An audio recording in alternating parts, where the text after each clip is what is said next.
Hello and welcome to Game Show and Tell. I'm Dorothy. I am 10 years old and home educated. This is my dad, Chris. Hiya. He is very old and a professional dungeon master.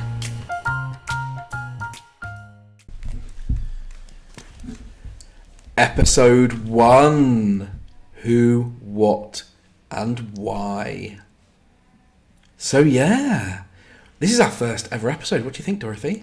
I think it's going well for now. It's going, yeah, because we've only just pressed record. Yeah. That's it. That's the best it can go. It's all downhill from here. You know that, don't you? So, today's episode is a kind of intro. Who are we? What are we going to be talking about? And why are we going to be talking about it? We're going to expand on all of those things further down the line when we do other episodes. So, who are we?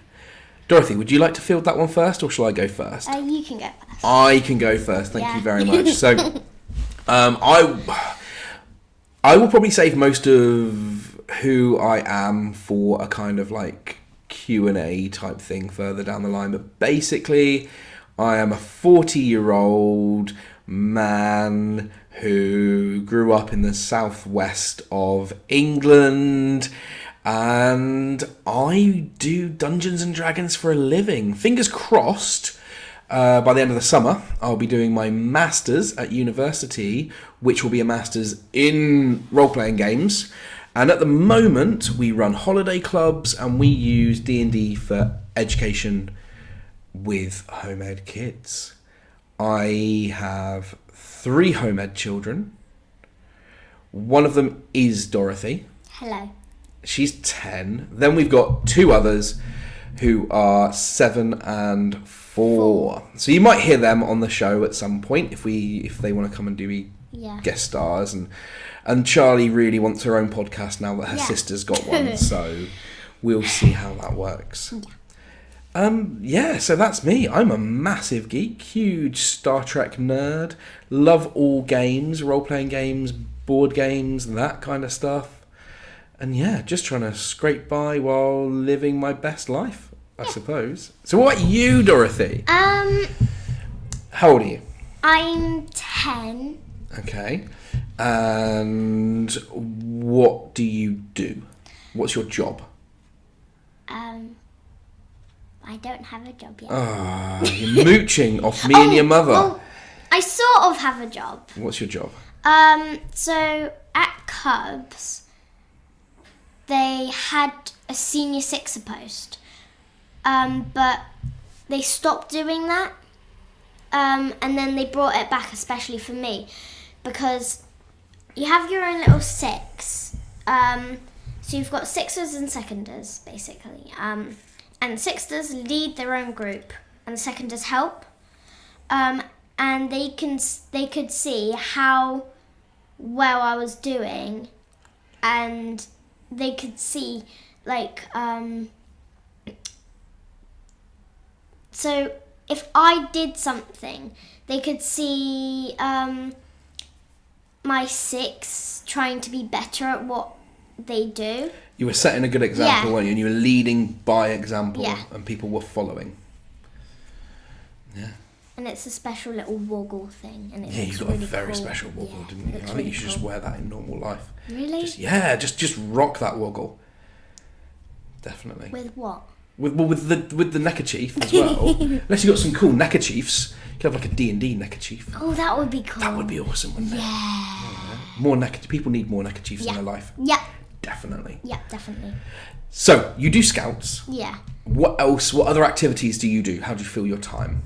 I do ballet, and I started in pre-primary, and my old teacher asked me if I wanted to do a show, and I just went dead silence, and I stopped for ages, and then I decided to go back, and now I'm in grade 3, and I've done 2 shows since, and they've been good. Yeah. I've done a Wizard of Oz show and Charlie and the Chocolate Factory, which were really cool. Yeah, and you don't just do ballet with them either, do you? No, I also do tap and modern. So we've got scouts, we've got dance. Yeah. Any other activities that you do? I do gymnastics.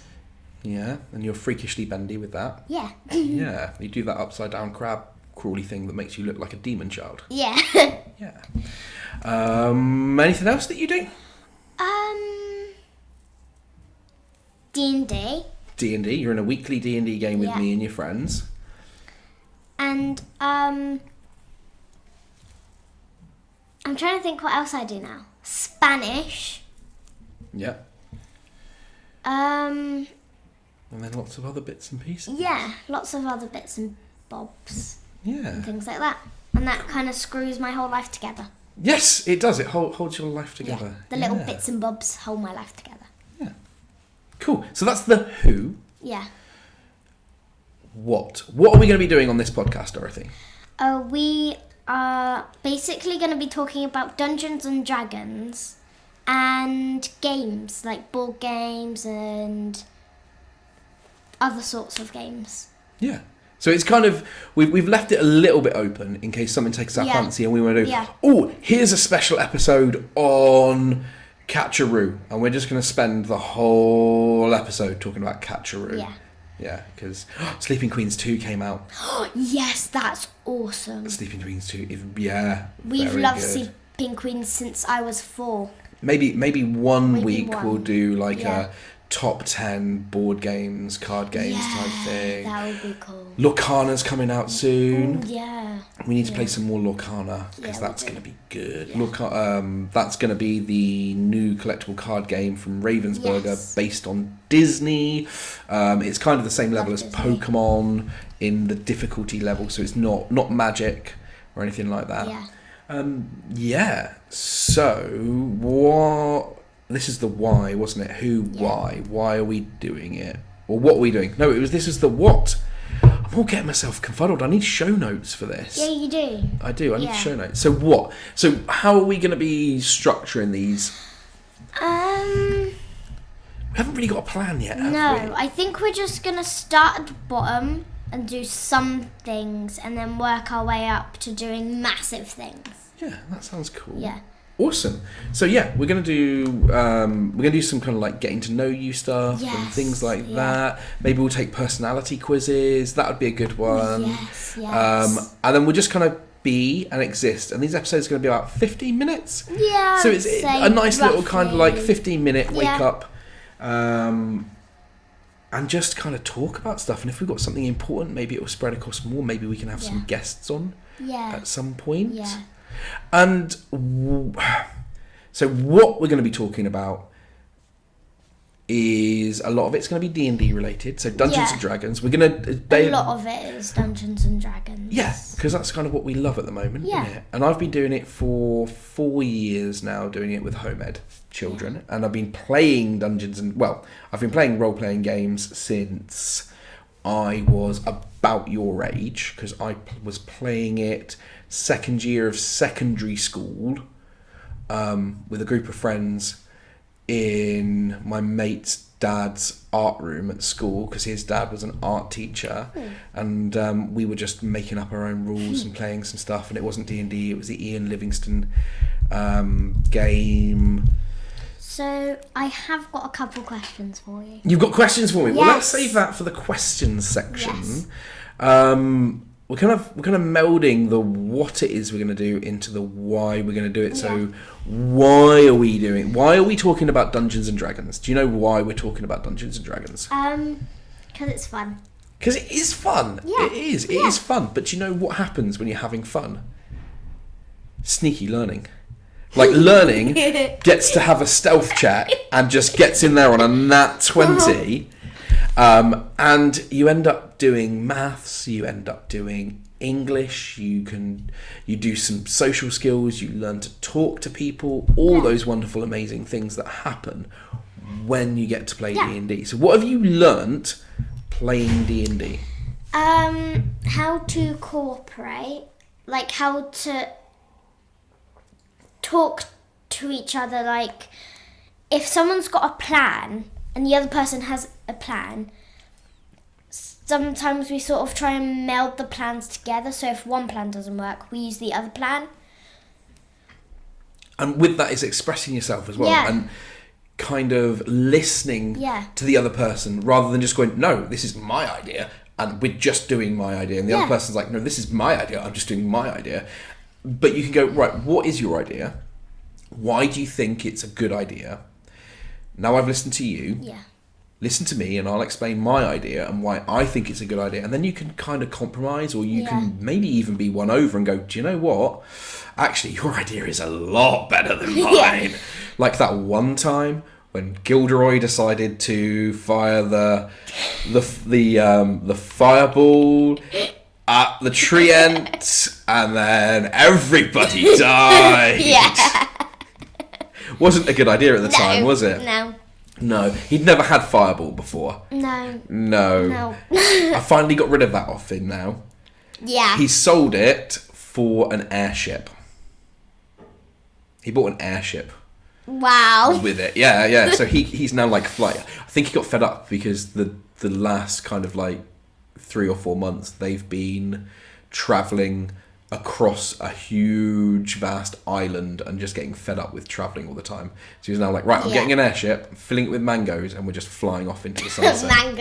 Mangoes. Yeah, they're nice. I like mangoes. So what else have you learned playing D&D? What do you think you learn playing D&D? Like math, because one of my friends isn't very good at math. But with D&D, it sort of helped him a bit more than just normally would. Yeah. So there's not really hard mathematics questions in there, but you can, as someone leading the game, you can put those in as puzzles and problems and stuff. Because we've done Sudoku in as like door puzzles and stuff like that, and very hard maths and verbal riddles and puzzles that are actually mathematics questions kind of wrapped in, and we've used that kind of stuff before, and it's all down to your own imagination what you put into these things. But also it's the fast, small maths that gets you confidence. So how does an attack work in D&D? Explain that to our listeners. Okay, so let's say you're in a house. There's no upstairs, there's just the downstairs and a basement. You walk in, and let's say a mimic. We like a mimic. Yeah. Are we going to have to cover what a mimic is Yeah, for people, because they don't know what a mimic is? So what is a mimic? Mimics are things that can transform into different things. So they're monsters, aren't they? yeah, they're monsters. They've got no intelligence. They just survive. They're like Venus flytraps. They just sit there and exist in a space until something comes along and they get to eat it. Yeah. But they don't have much of a formed brain, so they don't take up the energy of thinking or anything like that. They just sit there inert until lunch comes along. Kind of like me if I get to have a day off. Yeah. So a mimic can look like anything. Yeah. So they are creatures, but they can look from being a carpet to a skyscraper. Yeah, but that's only really, really big mimics. Oh, that would be that would be a massive one. But I still want to run a kaiju mimic. Kaiju mimic would be brilliant. And then you just got a city with this bare area around it, and every so often you just see these birds fly towards it, and then it goes and eats them up. And then you get to have an adventure inside the mimic. Yeah. Yes. Oh my god, yeah. Anyway, so mimics can look like anything. So it could be a chair. You go, oh, I've done so much adventuring today. Do you know what? I'm just going to sit down and chill out. And you sit down in the chair, and then it folds up and starts to yum you, yum, yum, yum, yum. Like, so a sofa. It's basic. So it could be a sofa, and you just sit down, lie back, and then it just folds and goes. Yeah. Yummy. But it could also be a letter on Yes, a table. yes. You're investigating a room, and then someone's left a mimic letter on the table, and as soon as you pick it up, it starts to bite at you and things like that. Yeah. Or it could even be a door. Yeah. So you walk up to a wall, there's a door there, alright, okay, I'm going to try the door, put your hand on the door, and then, oh no, it's a mimic.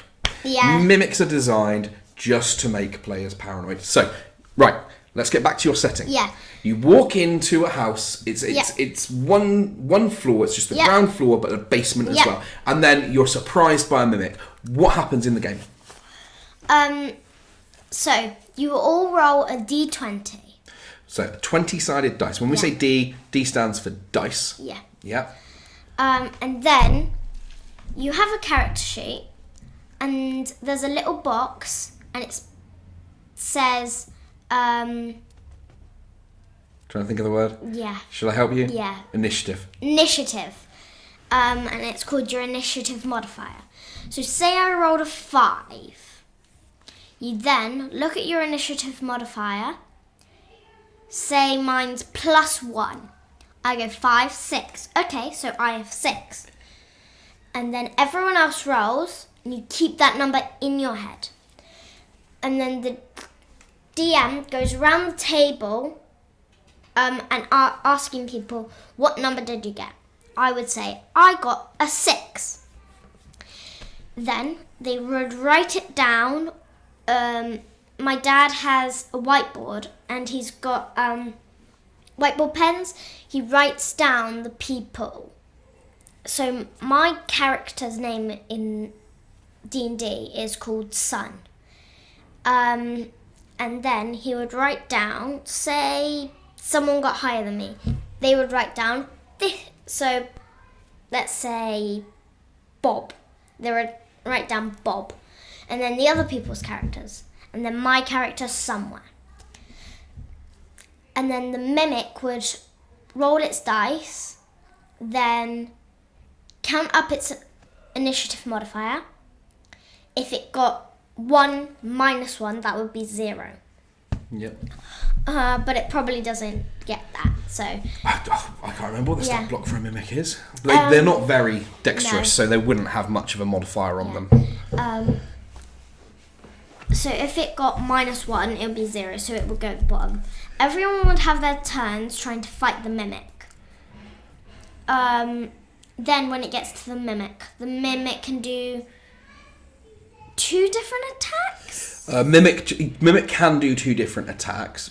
So this is just going off the top of my head, and I am terrible at remembering things. So Mimic can either pseudopod, and it just slaps people about with this kind of thing, this tentacly type thing. Tongue. It can be its tongue, or it can be whatever. Yeah. And then if it does hit you with the pseudopod, I think you're grappled. So this pseudopod is really sticky and it grapples.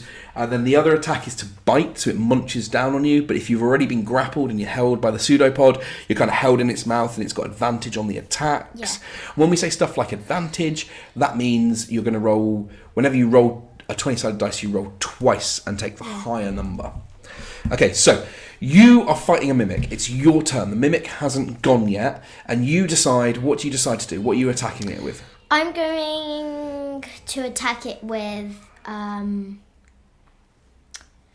Thorn Whip. Okay, Let's so say. Thorn Whip. So you're at a distance. Yep. You've got Thorn Whip going. You're going to make a melee spell attack. I believe it's a melee spell attack, even though it's at a distance, because you're making a whip. So this is a magic spell, but it is a cantrip, isn't it? Yeah. So cantrip means you've got different levels. So you've got 1 and 2. We're on level 3, but we only have first level and second level spell slots. This is one of my big bugbears about 5th edition D&D, and I'll just get it out now, and I'm sure you're going to hear this along the podcast as we talk, but the one thing that really annoys me is that you have your character level and then you have your spell level. They could just do with a new word for that. And then it just because you're a 5th level wizard doesn't mean you have access to 5th level spells. Yeah. It's really kind of weird. So you're playing a 3rd level druid, but you've only got access to 1st and 2nd level spells, and you have spell slots. Yeah. And 1st and 2nd level spells cost this magical energy that you've got inside you to be able to cast. But cantrips, you were saying? Cantrips don't take up anything. So on first level, you have 4 squares. Every time you use a first level spell slot, you draw a line through it. Every time you rest, you rub that line out. And then second level has 2 spell slots. So if you were doing something at second level, you would draw a line, and then when you rest at some point in the game, you rub it out. But cantrips, you don't draw any lines, and cantrips mean that you can do that spell as many times as you want. Yeah, I like to call them spam spells. You can just spam them all the time. You can just go Thorn Whip, Thorn Whip, Thorn Whip, or any other one. But not on the same turn. Not in the same turn. Don't let us get you confused about it. There's on your turn you can do an action and you can do a bonus action, and you've got movement and you've got speech. But if you cast a spell as your main action, you can also cast a spell as a bonus action if it's a cantrip. But spells and how many and what you can do each turn kind of confuses me a little bit, to be honest, and I get it wrong a little bit sometimes. Yeah. But I've had people explain it to me, and it's kind of like you can cast a spell and then you can only cast a spell as a reaction or as a cantrip and bonus action later on. Okay, so what do you do? You're casting Thorn Whip, Yeah. The Mimic is there, and how do you roll to attack? So, you roll a d20, and then I think you add it, don't you? Yeah. So I'm with Thorn Whip. I think it's a melee spell attack. Yeah. So you are going to add your spell attack modifier to that. Say I rolled a 7. Whatever the spell modifier was, I would add it. So on your character, I think it's +4. Yeah. I want to say because +4. you generate your spell attack modifier from the stat on your character sheet, which is the one that's related to your magical ability. So with a druid, it's wisdom. It's all about how wise you are. So you make your stat, you get that, then you add your proficiency. So at the moment, your proficiency bonus is +2 because you're 3rd level. So I think it's either going to be +4 or +5, depending on how well your wisdom was. So say it was... So what you've rolled? What did you roll on the dice? I rolled a 7. A 7. Then you're going to add 4. Yeah. 7 + 4. 7. 11. 11. It is. And then I check to see if that then hits the armor class of the Mimic. I've got a feeling the Mimic's armor class is going to be 13. I'm just trying to Google it now, to be fair. And then... Yeah, so I think a Mimic's armor class is 13. So you wouldn't hit with that. No. So it would either bounce off part of its hide, or it would manage to dodge out of the way. So say it was... Mimic's armor class is 12, so I was pretty close. So say it was a chest and it has metal bits on it. Yeah. It would hit the metal bit and bounce off. Exactly. But if I did hit... So say you roll a 13. Yep, +4, 13, 15, 16, 17. So I think the 17 hits. 17 is greater than 12, so yeah, that is going to hit. 17 hits, then it does dice damage. Yes, so... This is hard. Thorn Whip. Let's see if I can find the spell Thorn Whip, and that'll help us out there. No, maybe it needs to be 2 words rather than 1. No, my dyslexia is showing right now. Here we go. This will find it for us. Oh, this is... No, it's not. Anyway, it would be something like a D8 damage, or a D10 or something along those lines. So then you find that number-sided dice, and you have 7 dice on you, don't you, with D&D in a dice set. But sadly, all my dice are missing 1 from it. Well, have you checked the teapot, didn't you, the other day with your friends, and no dice. Okay, so then you tell me how much damage you've done, and we allocate that damage to the monster. Now, the stuff that I hide behind my screen is things like the armor class and how much health they've got left. So you don't know how well you're doing until you deliver the final blow, and I go, here you go, that's the final blow.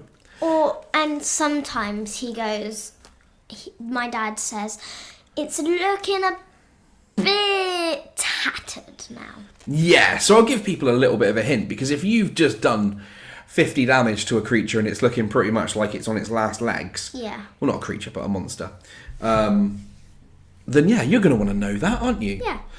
So and that's just a kind of example of how maths is completely integrated into D&D. And there's also other stuff. We've done English before with it, but we've got all those Scrabble tiles in the pot, and then you guys have to you have to find the Scrabble tiles to spell out words or spells from, and you've got to look spells up in the player's handbook, and we take an aside and we look up stuff. If something's interesting and we start going off on a tangent, we'll do some research into it, won't we, and look stuff up.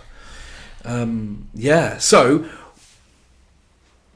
that's kind of it. I mean, if we're going to go for a half an hour first episode, tell us a little bit about your character. Now, I want to remind you, don't use anyone else's real names while we're recording. But if you can talk about your party, what story you've been doing recently, and then maybe you can ask me about some of the games that I've been playing in recently. And we've got a couple of minutes left, so go for it. Okay. So who are you, and what's been happening in your story recently? So my character's name is called Sun, and my friend is playing as my twin sister, and her character's name is called Cloud. We did have a third person, so we used to be triplets. We used to be triplets, but she's not playing D&D anymore. She was called Sun, Cloud, Sky. But sadly, she's not playing anymore.